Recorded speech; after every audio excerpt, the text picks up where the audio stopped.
Everyone, hi there.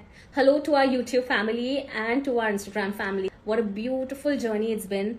A lot of fun just getting to know all of you, bringing along some guests that inspire the country today in so many different fields.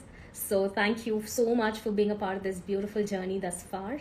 We're so excited for our guest this evening. She's someone who is a leading digital media professional and somebody who is just setting the standard for journalism so high. We have her join already. So just give me a moment as I invite Mehek to the podcast. All right. Hi, Mehek. Hi, it's lovely to be here, and thank you for your patience. No worries at all. Thank you for taking the time. Pleasure is all ours, and we're so excited to have you with us today. It's a complete honor. Thank you for having me, and I'm really excited about this conversation. I love what the brand stands for petite ladies, and I'm really looking forward to the next hour. Thank you. Thank you so much, Mehek. I was just about to start your introduction, so I'll just try quickly start it again.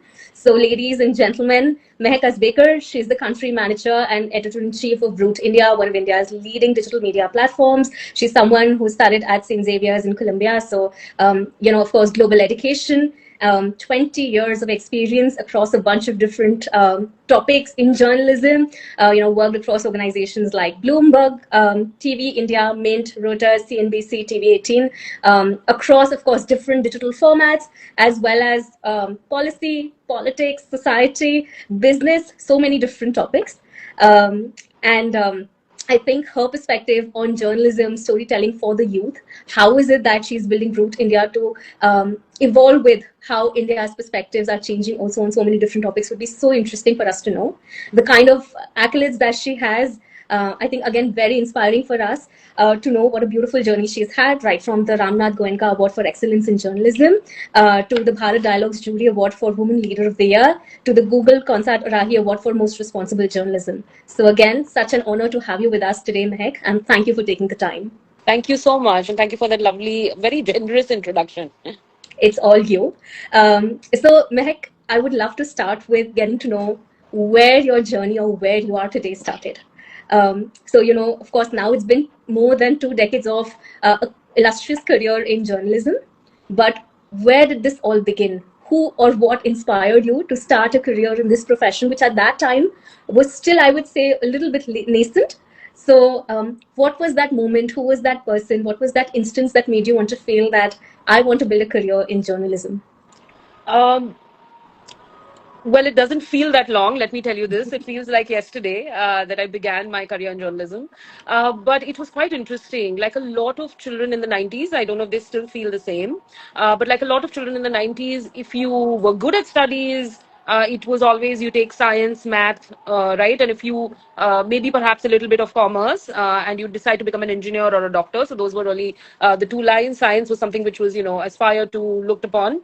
And kind of the same thing happened to me. I was a good student. I was not a topper, like, first, second, third, but I was a pretty decent student in the top 5 or 7. And then so I decided that science is something that I would be doing. I was not interested in the medical line, even though my father was a doctor, and I said engineering is something I will go into. So I went to I finished my 12th. I was in a hurry to sort of get out of home, so I went to junior college. Actually, I was born and brought up in Indore, but I convinced my parents that I want to see the big city life and I want to be independent. And kudos to them that they let me live out of the house after age 15. And I opted for a BSc in electronic science. So electronics was all the rage at that point in time. It was in my third year of the BSc in electronic science that I realized everybody around me was building robots, doing these really cool things, and I was good at what I did, but I did not feel passionately about it. I was in a band. I used to play the guitar. I used to sing. I was, out in various colleges. Competing in music and in debates and speaking to people, and I realized, okay, something's off, it's not matching. And that's when I realized that um, I wanted to do something for my country. I was all of 20. I wanted to change society, give voice to people who didn't have a voice. I loved meeting people. I loved asking them questions. I was always extremely curious about how things worked. And I said, okay, this doesn't sound like electronic science. It sounds more like journalism. And I started, thinking of how could I apply, what were the top colleges, and so I got through Xavier's, which was a postgraduate diploma. There were hardly any degree courses at that time, as we say, post graduation degree courses, and I had a lovely time at Xavier's doing that course, and I was quite clear at that point in time that I want to get into business journalism. Okay. And it was it was kind of funny. From Pune, I moved to Mumbai, and I remember towards the end of the course, I was like, okay, now I must get a job. So a friend of mine, who's still a dear friend, we actually made our own CVs and printed them, and we said, let's go to the only sort of business television channel at the time, which was CNBC TV 18. And we, as like these young kids, walked in to the reception and said, okay, we are here, and we are going to graduate in like a month, and we would love to know if there's an opening. And we actually met the HR head. The HR had met us. She looked at our resumes, and she said, we'll give you a call. And that's how the journey in journalism began. So I was incredibly lucky to realize very early on what my passion is, and then actually get a job doing that. How amazing. I love that you perhaps found out your passion that early. And then you truly pursued it, because it's not easy to just walk into an office and say, hey, this is an opportunity and I really want to pursue it. And can you give me an And opportunity? I must tell you this, I was really lucky. I must tell you this, I discussed it, as one does with family, and a few of my, elder cousins and siblings advised. They said, are you sure you're good at studies? Journalism doesn't pay. All your friends are going to go on to do MBAs and become extremely successful and rich, and you will be in the kurta jhola clad journalist. And will you be able to make your peace with it? And I said, yes, I will be able to make my peace with it, because it's my passion. This is what I want to do. And that's it. Whatever comes with that line, I'm willing to take it. So that's how the journey began. Fantastic. And when you love what you do, I think nothing else matters. Then you're not really Absolutely. doing it for the other things. I think you're just doing it for yourself and what makes you Absolutely. feel good. I love that you mentioned that you wanted to do something for India. You started this journey in business journalism. Then came a time when you took on global education at Columbia, which was also, I think, very business oriented. Yes. So, how did that shape how you went about journalism, bringing global perspectives, diverse perspectives back to India, or perhaps learning different facets of journalism while you were studying there? So while I was at Xavier's, this is when I was still a student, we had a professor Mm-hmm. who was from Columbia University. And I was very impressed with the way she would approach particular topics. Mm-hmm. And somehow, it was in the back of my mind. I said, okay, this is really interesting. Her outlook on things was quite different. But then once I began working, and I got into television news. So my grounding right from day one was in television, national television news. And for those of you who worked in television, there is no life except television. You begin your work from like 6:30 a.m. And it goes on to 10:30, 11 p.m. every single day, right? Every single day, because it's just that kind of a life. And so I didn't think of sort of going and studying again, but I always thought there's time, and there's something in me which always wants to try and get to the best possible way of getting education, getting information. How can I get more? How can I better myself every day? How can I adopt new skills every day? And Columbia University has the best, has the best program in journalism. The best of the world go there, and Okay. so it was always my dream. That was sort of in the back of my mind. When I turned 30, 31, I realized that if I'm not going to do it now, when am I going to apply? And they have a mid-career course as well. So not your post-graduation, but they have a particular course just for people who've completed at least 10 years of work ex. Got it. Right, Okay. and only then you can apply for it. So it's more of a sort of niche and intense course, and Accelerate very your career, specialized. kind of. Yeah. Yeah, and it's very specialized. Okay. So they have it for like art journalism. They have it for business journalism. So extremely, and the batch is like about 10 people. So lots of people apply, and only like 10 get through. And I said, there's no way I'm going to get through, but I have to apply because I won't be able to live with myself. So seriously saying this, and so I did what I could, and I applied. The application is quite tough. It takes a lot of time, and I still remember I woke up in the morning and I saw this email and it said I had gotten accepted. And I couldn't believe it at the time. And then came the second question on how am I going to afford this, because it's incredibly expensive to go there. And so I applied for a bunch of scholarships and I got scholarships as well. And with a little help from family, I was on my way to Columbia University. I thought getting in would be the tough part, but it was such a reality check after sort of, because after sort of doing journalism for like in national television for about 10, 12 years, I thought I know everything. You think like you know everything, like a lot of young people do. And when I went there, it was a reality check because everybody who had gotten, those 10, 12 people were there in my program for business and economic journalism, were the best from the world, right? Everybody was really good at what they did. And then university taught me how much I didn't know. So it's probably the hardest I have worked at any given point in time. And I don't say this lightly. I've worked pretty hard most Wow. days, Yeah. right? And it was one of the hardest courses that I've ever done. It's one of the hardest things that I've ever done. I used to be in the library for like 8, 9, 10 hours, finishing at like 3 a.m., 4 a.m., going back, learning, unlearning, and learning again. And when I finished the course and I came back, a lot of my friends asked me, okay, so now you've done this course, so obviously your paycheck is going to go up. And I was like, no, this course is not about that. It actually taught me how to think differently. It made me realize very many things that I didn't, which I was able to then practice in journalism. So actually, that's what the course did, at least for me. Amazing, amazing. I think this is what education at certain stages is perhaps meant to do, right? Completely change or help us unlearn things and then learn new things. And absolutely, it was such a Radhika. It was such a eye opener for me because I had a pretty fruitful career before I left, when they say for the break, which was not a break.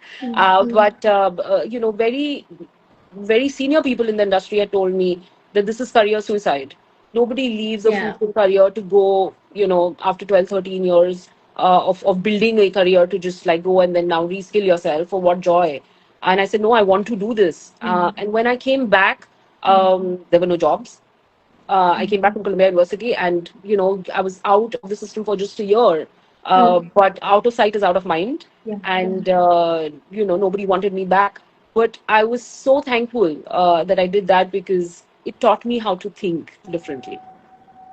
And I'm also so glad that you talked about how hard you worked, because I think as women we sometimes don't talk about that. We feel like if we say that, we will be perceived differently, or that Right. we're trying to make a point or trying to get some attention or something like that. But I think everybody is looking up to you, inspired for where you are today.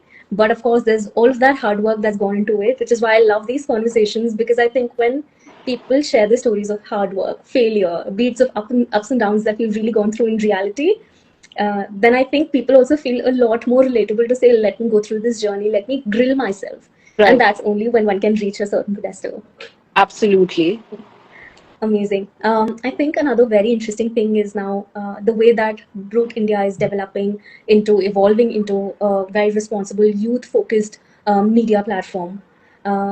And I think in that process now, there are so many different things that are happening in the world of journalism.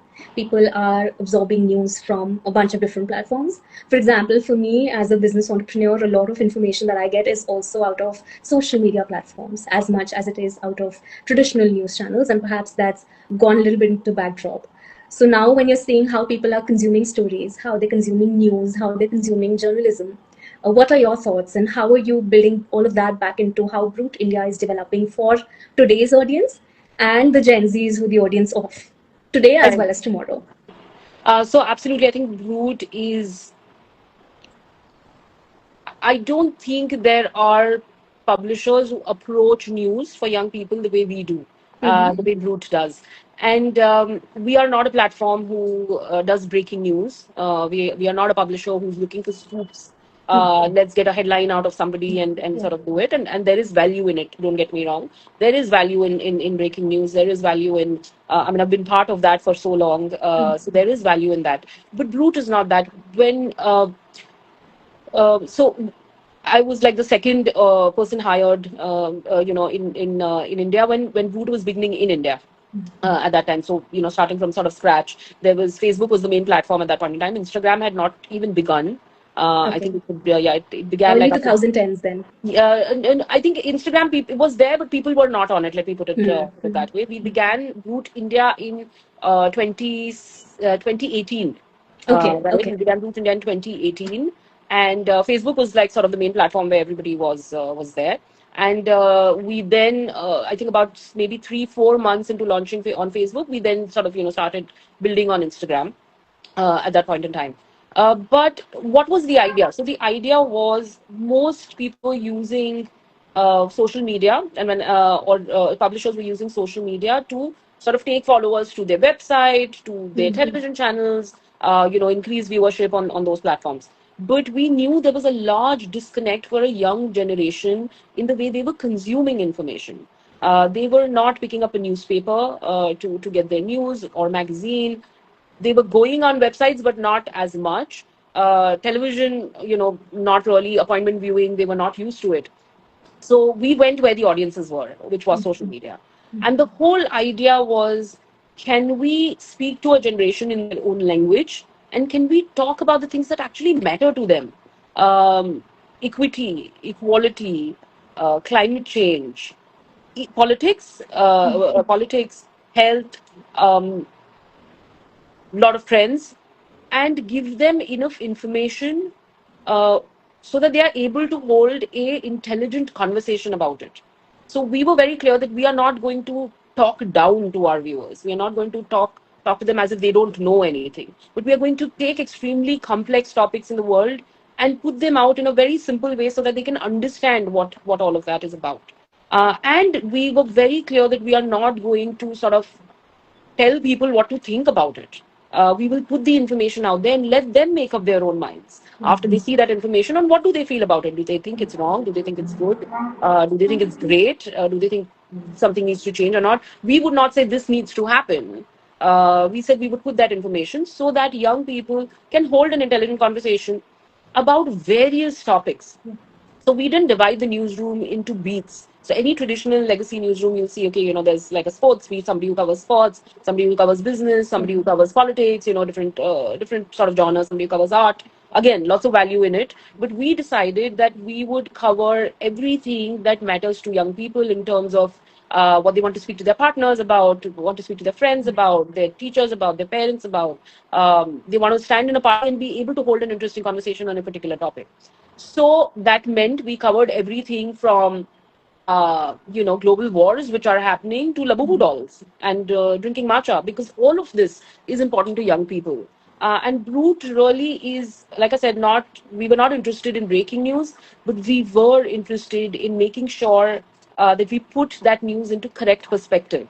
We add value to not just saying this happened, but actually give some information to viewers so that they know the history behind it, they understand the context behind it, on what is happening, and credibility. The most important part was credibility. So in my newsroom, every person on this earth has a bias, right? It depends on so many things. It depends on our upbringing. It depends on which school we went to, which part of the world have we grown up in, what kind of books did we read, were we bullied, were we, all the life experiences that one goes through. So we do develop biases. Sometimes it could be biases on legacy, right? Your parents and family may vote a particular way, or some incidents may have happened when you're growing up that you've seen your worldview. So in our newsroom, all of us are very aware of what that bias is, right? And the job of a journalist is to be aware of the bias that you have and keep that voice out when you report. Absolutely. And that's what we sort of trained everybody for, that you lead with the information. You can have an opinion on something, but you need to be aware that you leave the bias out because you're doing it for the viewers. And I think that's how we built Root. So if it's on Root, that means it's credible, it's 100% correct.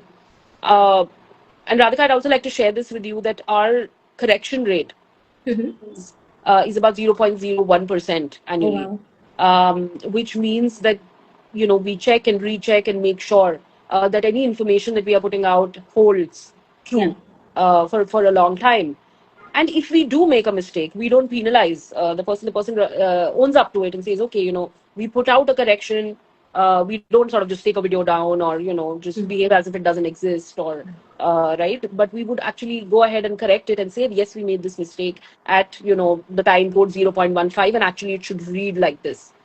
This developed uh, a trust with our viewers Absolutely. that we would show what we thought is right and true.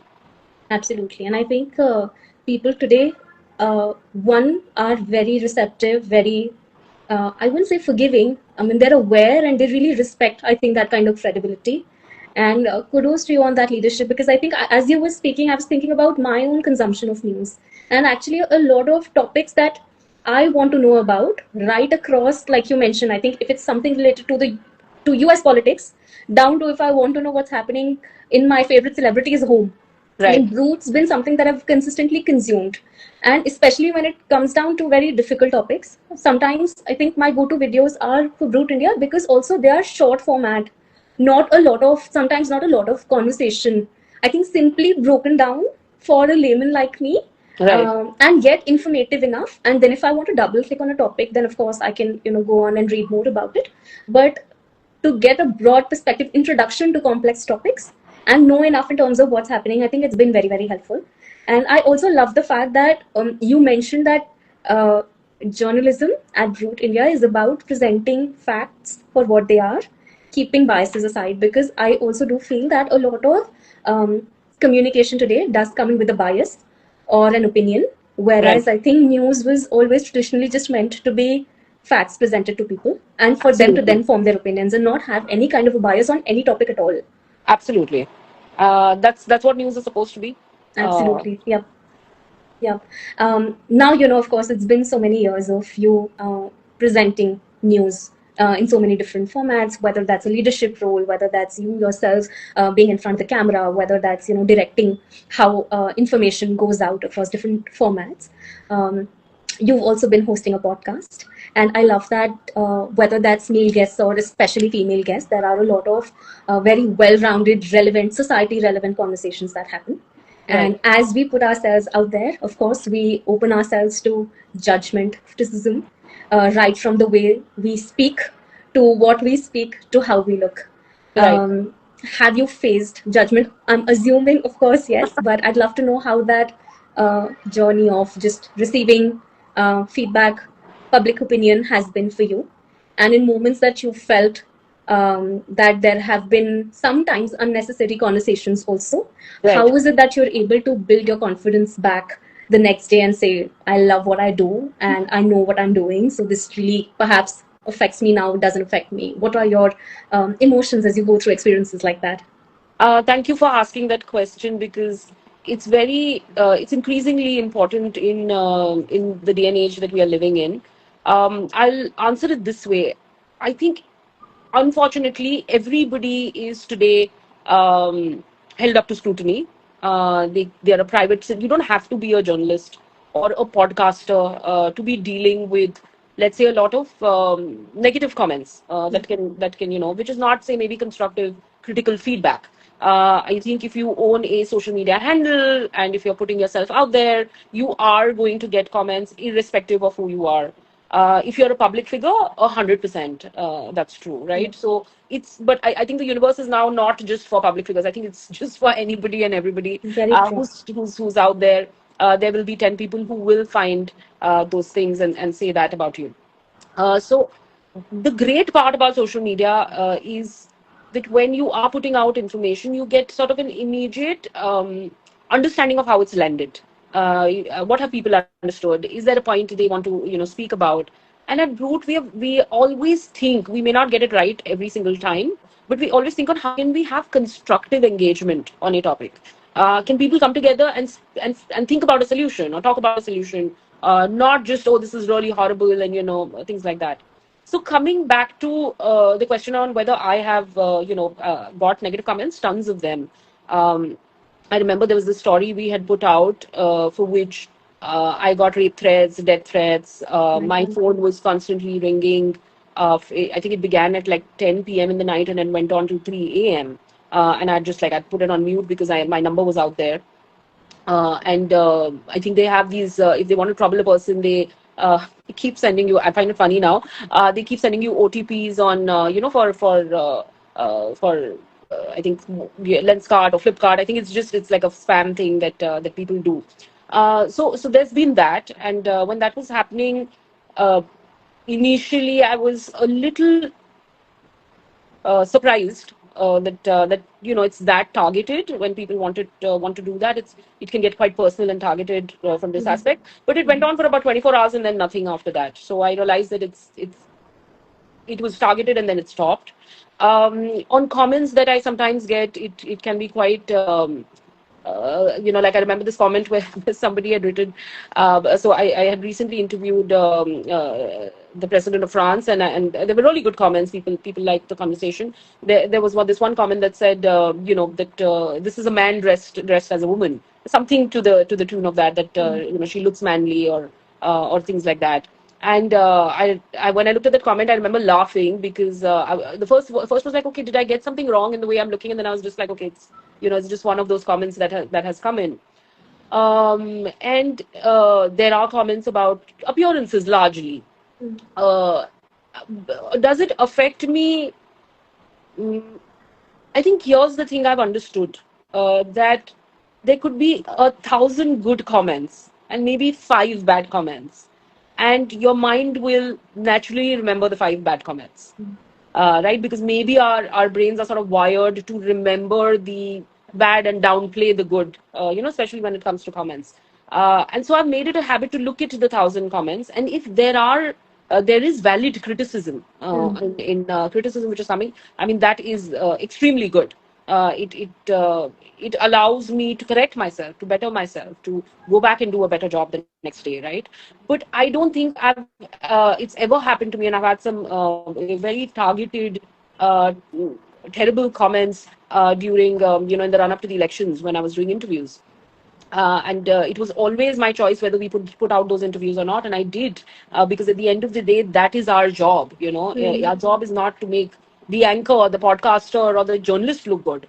Our job is to be able to get the truth out of who we are interviewing. Who is that person behind the personality that we see? And so we had the courage to go out there and always show situations the way they were.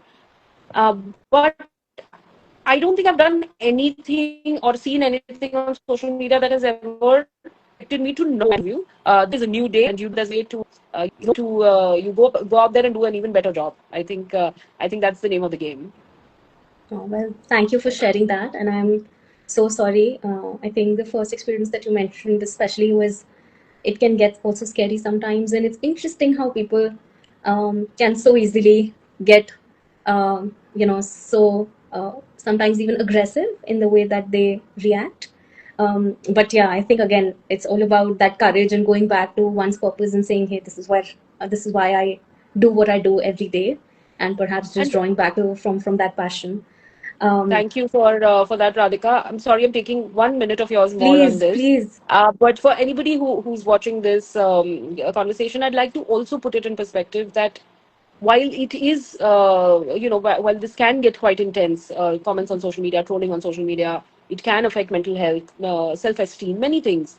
But I don't think it's as dangerous as being embedded in a war zone, where it is a matter of life or death in terms of when you're reporting, real courage to go out there and get those Harsh images, locations. get where you have something so much more at stake. And as journalists, I feel that is a perspective one must keep in mind, that certain jobs require you to go out there and do it. So I just wanted to put that in perspective. While this is an extremely important conversation, it is not life and death. No trolling can, I mean, at least should not become a matter of life and death.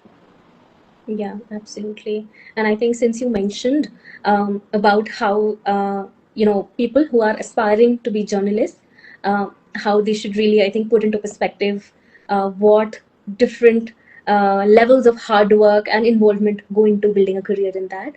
Uh, so many young girls who listen to this podcast. I think the reason that we started with this was that we wanted to bring in petite women achievers like yourselves and say, whatever our background has been, wherever we come from, whichever city, however we look, however tall or short we are, we can achieve whatever it is that we want.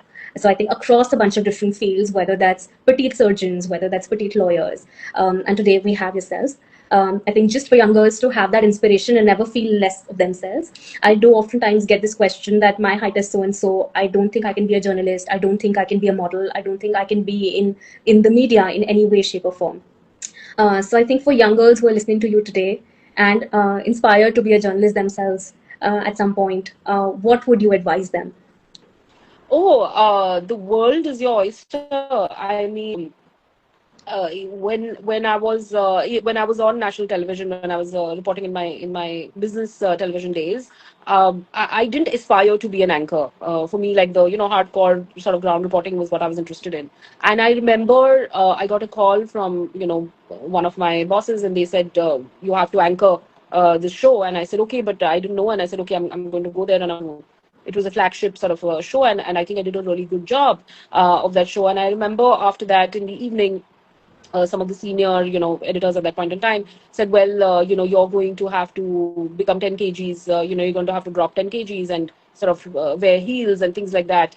And I remember thinking to myself, I was quite young, at that point, and I remember thinking to myself, I said, okay, but what about the show that I did? Like, did you like it? Did you, how was the anchoring? Did I do a good job? What did the guests think? How was the reception of the show? And I understand, the other part, and it's I was just confused on why. Okay, that's one portion of it. For whatever reasons, aesthetically, you think a particular thing should work.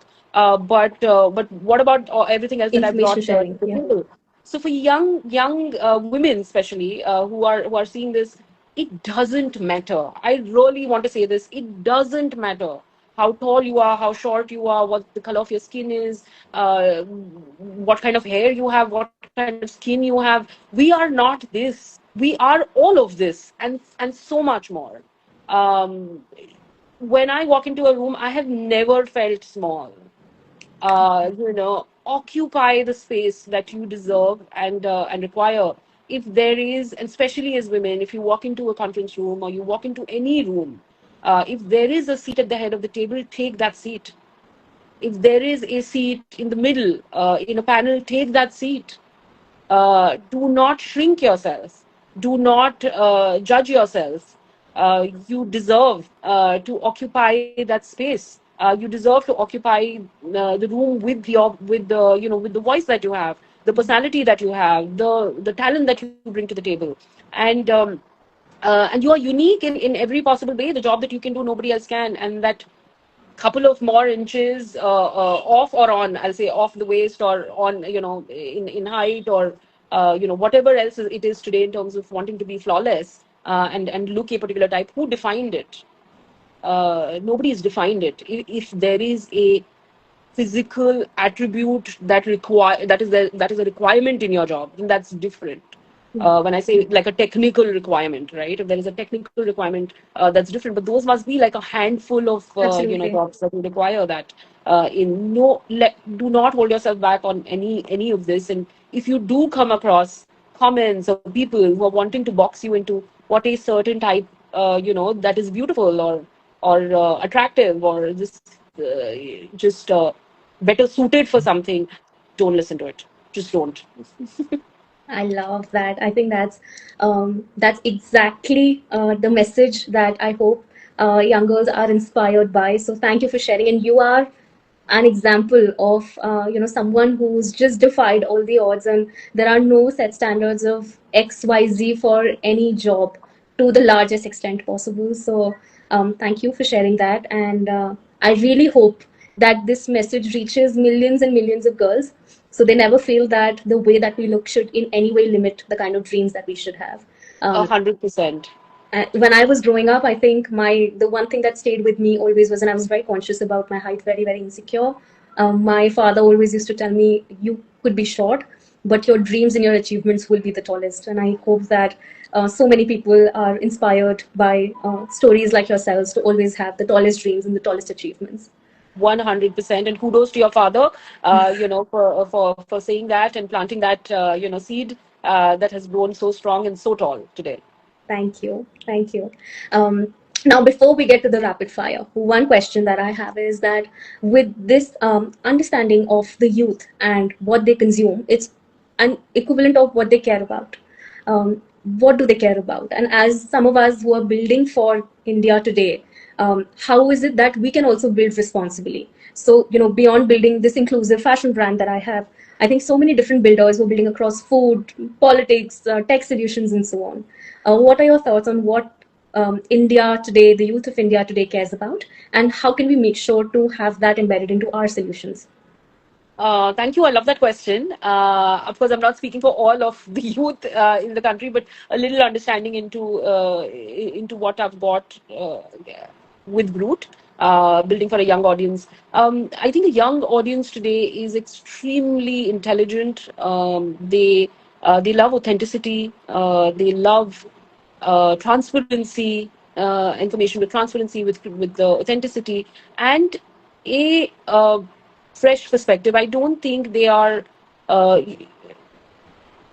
if you try to, and because I see this a lot on social media, if you go ahead and try to fool them, you'll be able to do it for some portion of time. And I see a lot of people on social media when they're trying to do that, when they're speaking to a young audience. But you will get sort of, exposed later on with what you're trying to do, because it is an extremely smart audience. And what do they care about? They care about uh, all the things which are happening around them. So they would love to understand the world better. They care about the history of things, because even history today is being told with a biased lens. They will challenge every information that you put forth, and that's a good thing. Anybody who's making content for young people, I'd like to say this, that you will get challenged on the information that you're putting out, but you will develop that trust if you keep sort of consistently putting out transparently that information. So they will question every single thing, which is a good thing for everybody, for the people who are putting out the information, and those who are consuming. So please, getting your sourcing right, putting out the information transparently. Like I said, talking about climate change, talking about equity and equality, talking about health, talking about mental health, talking about jobs, talking about also the fun, cool things, talking about culture. I think culture is such an important part. Talking about sports, which has beyond cricket, which has not been covered and spoken about, stories like that, stories about people who've changed the world quietly away from the cameras and social media. All of this is something that young people, connect with. Building businesses, right? That's really huge. Wanting to be an entrepreneur. Why? Because there are very limited jobs today, and also a very sort of an environment which is not very stable at this point in time, or what it was about 10 years ago. So I think all of these are what young people enjoy, looking for and speaking about and wanting information on. Fabulous. I think even for me, it was such an interesting learning that these are the areas that they care about, and perhaps this is how they consume. And absolutely, I think authenticity, trust building is a slow process when we run too fast towards it and we try to achieve too much in a short period of time. Sometimes there are certain pluses and minuses that need to happen in that decision making, which is not always a good thing. And it's not like thinking about the longer term of how you capture an audience or a target market. Even for us, I think it's been quite interesting. Like, we try never to tell our audience that this piece of clothing will make you look thinner, this will make you look slimmer, this will make your skin lighter, or you will look taller. Because I think, again, like, those are terms that scrunch on that insecurity for the consumer that we're 100%. building for. And I think, like you said, again, for brands building across a bunch of different solutions, now we've seen how much people stand up and say, listen, you cannot call your brand X and lovely, Y and lovely, or these are things that we won't really appreciate. And so that alignment just has to be there in every single decision that business owners, content creators make. So absolutely. And I think for brands, that awareness is coming in as well, that it cannot be that kind of messaging. And I love that. I love that young people have forced brands to think differently, to come out with solutions differently on what can they do to be more relevant, to connect with the younger audience, and so I love it. There's a lot of sort of accountability that now Absolutely. rests on brands as well, and it's great. I think it's great for society. It's great for everyone. Absolutely. Absolutely. I think moving towards a more inclusive India. 100%. Now, I have a very, very quick rapid fire for you. So, my first question would be, what is the most memorable interview that you've done? Oh my gosh, the most memorable interview I've done.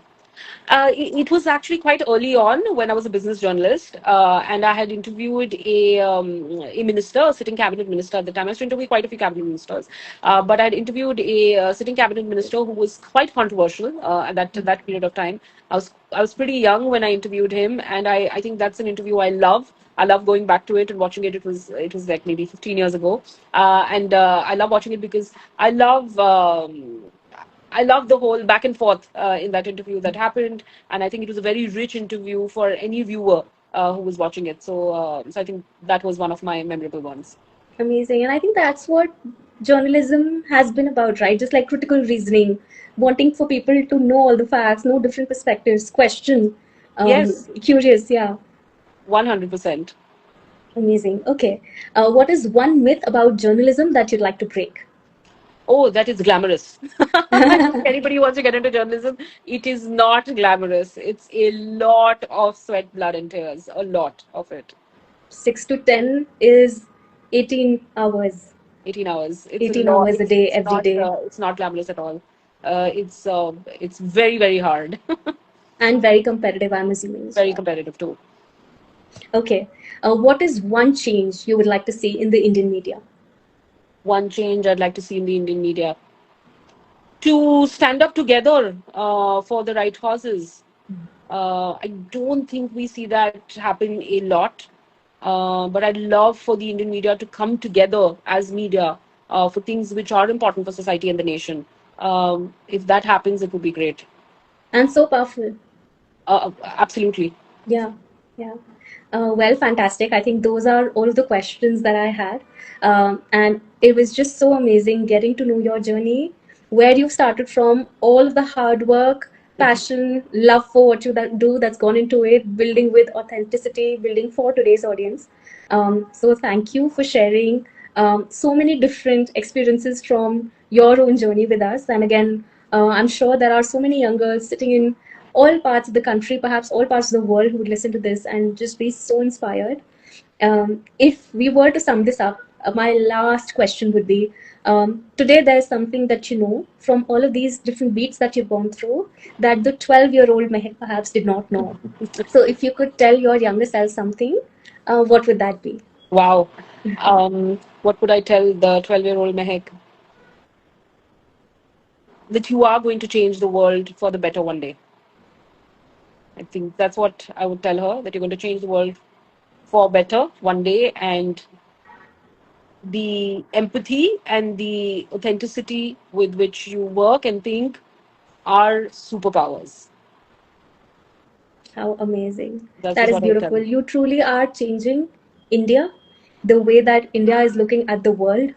And India is a big part of the global story today. So, by way of that, changing how the world is going ahead, also. So, again, such an honor to have the opportunity to have spoken to you, get to know what a fantastic journey you've had, all the ups and downs that you've gone through, how you're looking at the worldview today from the lens of journalism, from the lens of being a leader in your industry. So again, thank you for gracing the podcast, and it means the world to us to have had this opportunity to Thank you, speak with you. Radhika. That was very, very kind of you. I really enjoyed our conversation. I don't know where the 1 hour flew, but thank you so much for your very well thought out questions. Thank you. And kudos to you on building an authentic brand that is empowering for women. So thank you so much Thank for you. having me. Thank you for those kind words. And again, have a lovely evening. It was a pleasure speaking with you. Thank you, Radhika. You too. Thank you.